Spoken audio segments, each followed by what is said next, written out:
நண்பர்கள் அனைவருக்கும் வணக்கம்.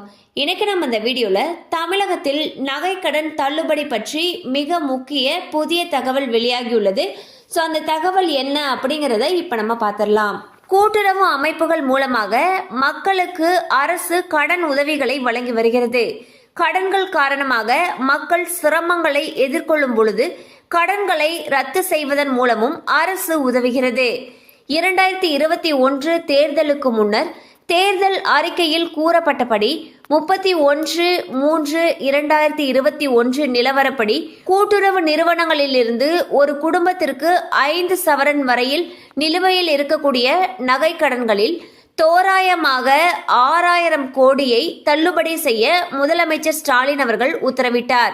அதன்படி 11.7 லட்சம் பயனாளிகளுக்கு 4904 கோடி மதிப்புள்ள தள்ளுபடி சான்றிதழ்கள் அவர்களின் அடமானங்களுடன் வழங்கப்பட்டுள்ளன.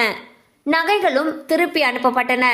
கூட்டுறவு சங்கங்கள் மகளிர் சுய உதவி குழுக்களுக்கு வழங்கிய கடன்களில் மார்ச் 31, 2021 நிலவரப்படி நிலுவையில் இருக்கக்கூடிய 2118.8 கோடி கடன் தள்ளுபடி செய்யப்பட்டுள்ளது.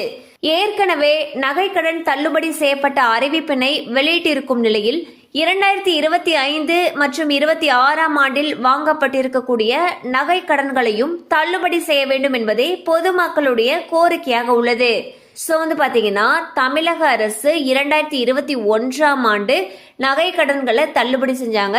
நகை கடன்கள் பார்த்தீங்கன்னா கூட்டுறவு சங்கங்கள் மூலமாக வாங்கப்பட்ட நகை கடன்களை தள்ளுபடி செஞ்சிருந்தாங்க. அந்த வகையில் 2025 மற்றும் 26ஆம் ஆண்டுலையும் இதே போல அறிவிப்பு வெளியாகணும் என்று மக்கள் எதிர்பார்த்து காத்துட்டு இருக்காங்க.